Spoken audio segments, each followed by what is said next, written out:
ये सबसे वजनी युक्ति है, वजनदार युक्ति है। बहुत बार ताला नहीं खुलता है, आपने देखा होगा, चाबी खो जाती है तो दूसरी चाबी लगाई जाती है, फिर भी ताला नहीं खुलता है। लोग कहते हैं कि मास्टर चाबी लगा दो ना, कोई भी ताला खुलेगा। यहाँ पर यह बात कहने का भाव ये नहीं है कि अब मास्टर चाबी रखा करें लोग। मास्टर चाबी जैसे सभी ताला को खोल देता है, उसी तरह से भीतर में जो वज्र कपाट लगा है, जिसके पास गुरु है, जिसके पास गुरु भेद है, जिसके पास गुरु युक्ति है, भीतर के वज्र कपाट को खोलने में वह समर्थ हो जाएगा। बशर्ते कि अभ्यास की जरूरत है। जगिए, नहीं जगते हैं, रात्रि के अंतिम पहर में भी नहीं जगते हैं तो अपने साथ शत्रुता का व्यवहार कर रहे हैं। आप अपना ही बैरी बन रहे हैं, क्योंकि हिसाब किताब तो सबका होने वाला है। आप अपने नौकर का हिसाब किताब नहीं करते क्या? नौकर का हिसाब किताब करते हैं कि नहीं? स्टाफ का हिसाब किताब होता है कि नहीं? डीएम, मैं अभी डीएम साहब से मिला था तो सारे उनके नीचे जो भी ऑफिसर थे सबको बुला करके, आपने ये किया, आपने ये किया, आपने ये किया, आपने ये किया।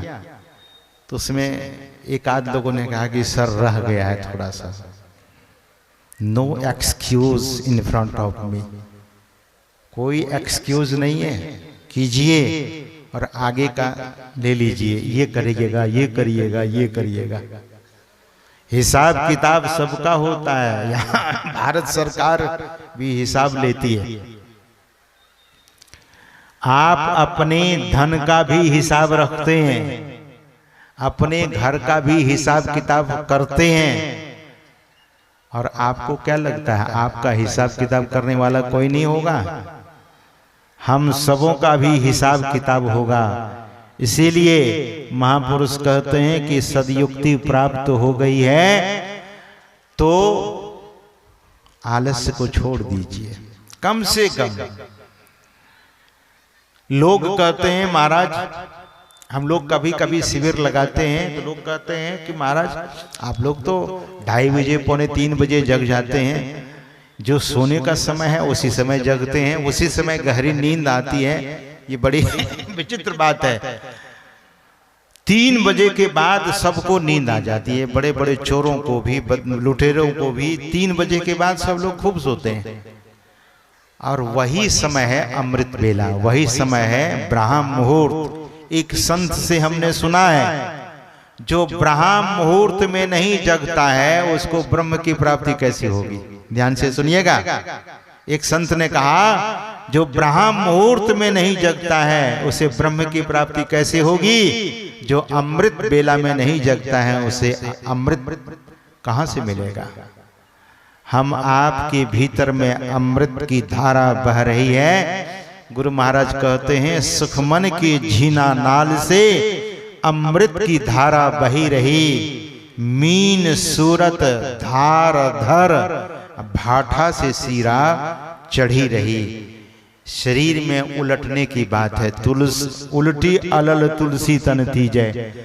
उलटिए किधर? पिंड को छोड़कर ब्रह्मांड की ओर। सदगुरु महाराज कहते हैं, कैसे उधर जाओगे? तो उनकी वाणी में है कि गुरु मंत्र जप, गुरु ध्यान कर, गुरु सेव कर, अति प्रीत कर, गुरु की आज्ञा मान प्यारे, कर सदा गुरु की कही। उनकी कही हुई उनकी आज्ञा को मानिए। मैं ही आज्ञा पाली, दुस्तर भव सुख से तरो, तन मन धन को अर्पी, गुरु पद सेव करो। और ये गुरु की आज्ञा है। मैं ही आज्ञा पाली, दुस्तर भव सुख से तरो। संसार तो दुस्तर है, संसार बड़ा भयावह है, क्लेश कारक है, कष्टदायक है। लेकिन इस संसार में भी संसार से पार सुखपूर्वक पार वही कर सकता है जो गुरु की आज्ञा का पालन करता है। गुरु महाराज कहते हैं भाव सुख से तरो, सुख से तर जाएंगे। ध्यान करने में किसी को पैसा भी लगता है क्या? आप प्रयागराज जाएंगे, रामेश्वरम जाएंगे, आप द्वारका जाएंगे, पुरी जाएंगे, बद्रीनाथ जाएंगे, गंगोत्री जाएंगे, यमुनोत्री जाएंगे, केदारनाथ जाएंगे, हरिद्वार जाएंगे, ऋषिकेश जाएंगे, अयोध्या जी जाएंगे, काशी जाएंगे, कहीं भी जाएंगे पैसा खर्च होगा। ध्यान में भी पैसा खर्च होता है जब आप बैठते हैं।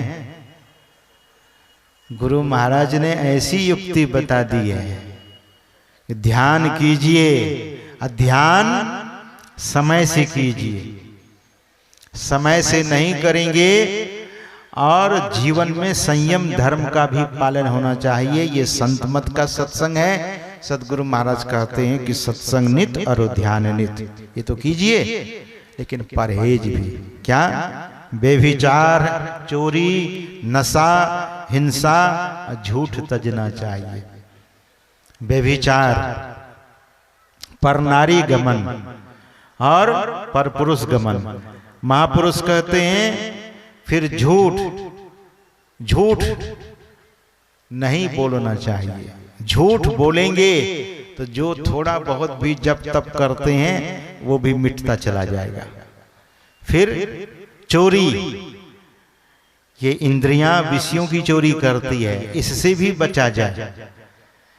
इसीलिए कबीर साहब कहते हैं कि मैं तो आन पड़ी चोरन के नगर, सत्संग बिना जिए तरसे।